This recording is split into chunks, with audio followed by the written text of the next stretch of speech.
It's about the art, says Michael Audain, founder of the Audain Art Museum. After years of collecting and living with the rich artistic heritage of the province they love, Aden and his wife, Yoshiko Kurasawa, decided to donate their collection to the public by creating a cultural hub featuring their boutique collection of British Columbian art. Anchoring the collection is a dance screen, a finely carved red cedar dance screen by Hidachi Vidansu. Additional highlights include an important collection of 19th and 20th century Northwest Coast First Nations masks, works by many of Canada's most celebrated artists, including much-loved BC painters Emily Carr and E.J. Hughes, and groundbreaking conceptual photographs by Jeff Wall and Rodney Graham, among others. Situated on the ancestral and unceded land of Squamish and Lilwat nations, the museum's permanent collection celebrates artistic diversity in British Columbia from the late 19th century to the present. With the foundation made in southern France and the Louisiana Museum of Modern Art in Denmark as their inspiration, Aden and Kurasawa worked with award-winning architects John and Patricia Patkau to realize their vision for a museum in a natural setting, where visitors can quietly contemplate the art. The wide range of the museum's holdings offers a mesmerizing visual journey for its visitors.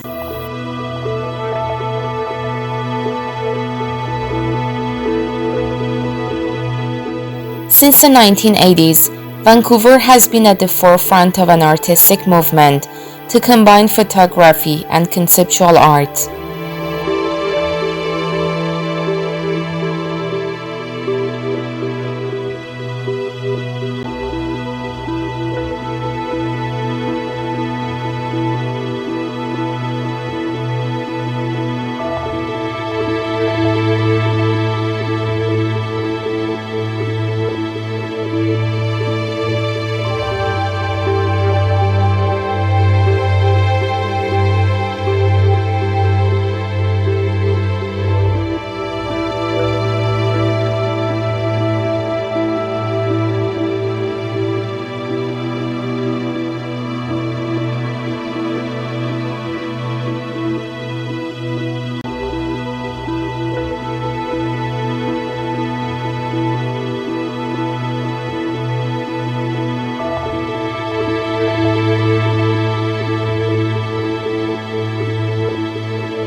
Periodic fairs are also held in this place, welcoming different artists from all over BC, especially Indians, to exhibit various classifications of art including painting, volume construction, sculpting, photography, mask making, and so on.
There are so many of these artists that we can't name one by one. Their particular work feature is placing importance on shapes and materials, color and space.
Different groups of artists show their works regarding British Columbia West Coast, Northwest Coast art traditions, and Northwest Coast forests.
Now, let's find out interesting things about the Anarchist Society Museum in Whistler.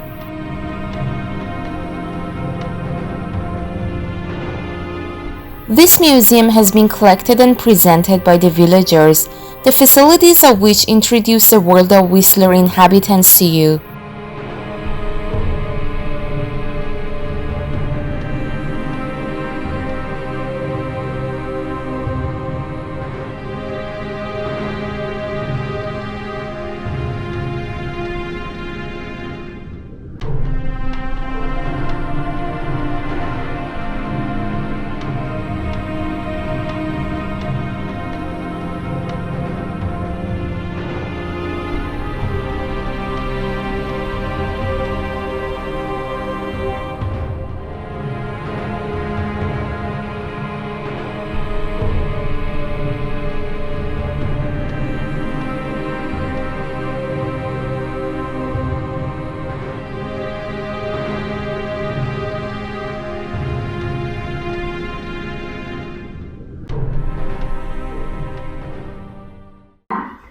A set of laws that define who is Indian, where they live, how estates are handled, and the powers of the elected chiefs and councils. Defining Indigenous lives by this type of broad legislation created indignities with lasting effects, and none of them worse than those of the Indian residential school system, which marked Canada's shift from a friendly relationship to assimilation. Between 1884 and 1969, many Indigenous and Inuit children were forced to attend these schools. Although Métis children were required to attend, it was often their only option. The schools were part of the government's policy to remove the influence of parents and culture, to forcibly enfranchise Indigenous children to a European way of life. Following the model used in other Commonwealth countries and the United States, the Canadian government contracted various Christian denominations to administer these custodial schools. School staff used strict and often extreme disciplinary measures, students were malnourished, and many suffered some form of emotional, physical, sexual, or verbal abuse. In 1969, the government ended its relationship with the churches and began transferring control of the schools to the Indian bands. The last federally run school closed in Saskatchewan in 1996. Approximately 4,000 students died while attending Indian residential schools, leading those still living to rightly view themselves as survivors.